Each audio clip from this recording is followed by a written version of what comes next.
کل نفس ذائقۃ الموت، ہر نفس کو موت کا مزہ چکھنا ہے۔ یہ جتنے تماشے ہے، جتنی عیاشیاں ہے، جتنی بدماشیاں ہے، یہ سب دنیا تک ہے بس۔ موت تو ایک نہ ایک دن آنی ہے، اور پھر اس کے بعد پتہ چلے گا کہ ہم کامیاب ہوئے یا پھر ناکامیاب ہوئے۔ کہ اللہ قرآن میں فرماتا ہے وَإِنَّمَا تُوَفَّوْنَا أُجُورَكُمْ يَوْمَ الْقِيَامَةِ، اور بے شک اللہ ہی پورا اجر دینے والا ہے قیامت والے دن، کہ نیک بندوں کو ان کی نیکیوں کا اجر ملے گا اور گناہ گاروں کو ان کے گناہوں کی سزا۔ اور پھر اللہ آگے فرماتا ہے فَمَنْ زُحْزِحَ عَنِ النَّارِ وَأُدْخِلَ الْجَنَّةَ، اور جو بچا لیے گئے جہنم کی آگ سے اور جنت تک پہنچنے میں کامیاب ہو گئے، فقط فاز، اور بے شک یہی لوگ اصل کامیاب ہیں۔ کہ اللہ کے نزدیک کامیاب یہ لوگ ہیں جو جہنم سے بچا کر جنت میں داخل کر دیے گئے۔ اور پھر اللہ آگے فرماتا ہے وَمَا الْحَيَاةُ الدُّنْيَا إِلَّا مَتَاعُ الْغُرُورِ، کہ دنیا کی زندگی کوئی زندگی نہیں ہے بلکہ یہ تو دھوکے کا سامان ہے۔ کہ آج دنیا کی زندگی ہمیں پتہ بھی نہیں چلتی کتنی تیزی کے ساتھ گزر رہی ہے، کہ کچھ عرصے پہلے ہم دیکھا کرتے تھے کہ جن لوگوں کے بال اور داڑھی بالکل کالی ہوا کرتی تھی آج وہ بالکل سفید ہو گئی ہے، اور بعض تو ایسے ہیں جو بالکل زمین کے اندر جا چکے ہیں۔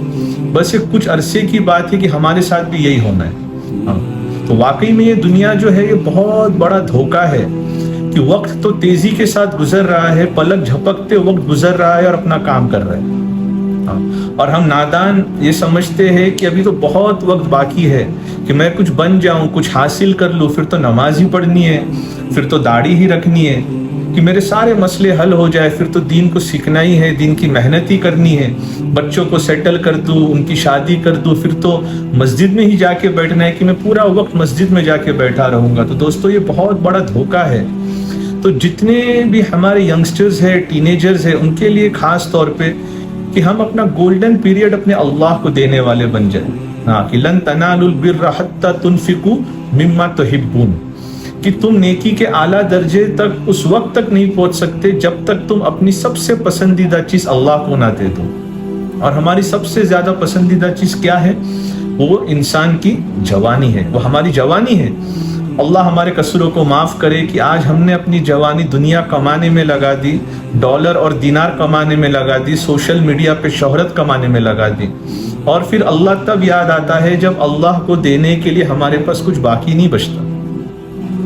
کہ مولانا رومی نے اپنی کتاب کے اندر ایک عجیب بات لکھی ہے کہ وہ فرماتے ہیں کہ مجھے دنیا کی حقیقت تب پتہ چلی جب میں کسی شہر سے گزر رہا تھا اور ایک برف بیچنے والے کو یوں آواز لگاتے ہوئے سنی کہ اے لوگو شام ہونے سے پہلے پہلے میرے برف کو خرید لو۔ یہ دنیا کی مثال ہے کہ دنیا ختم ہو جائے گی، کہ اصل کامیابی تو بس ایک ہی ہے، جہنم سے بچ کے ہم جنت میں داخل ہونے والے بن جائیں۔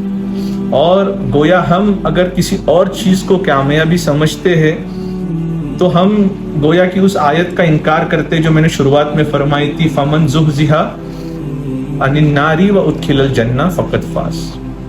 اچھا، اب سب سے امپورٹنٹ اور اہم بات جس کی وجہ سے ہم دنیا کے دھوکے میں پڑے ہوئے ہیں، کہ جس تکلیف سے بچنے کے لیے ہم دنیا کی دھوکے میں مبتلا ہو جاتے ہیں، وہ کیا ہے؟ لَا تُبْلَغُنَّ فِي أَمْوَالِكُمْ وَأَنفُسِكُمْ، کہ تمہیں ضرور آزمایا جائے گا تمہارے جان اور مال کے ذریعے۔ کہ ہماری ساری بھاگ دوڑ، ساری محنت، ساری مشقت، دن رات کی بے چینیاں کس کے لیے ہے؟ اسی کے لیے۔ پر یہ اللہ فرماتا ہے کہ یہ تو تمہارے لیے آزمائش ہے، اور اللہ کسی کو دے کے بھی آزماتا ہے اور کسی سے لے کر بھی آزماتا ہے۔ تو دنیا کو حاصل کرنا یہ کوئی کامیابی نہیں ہے۔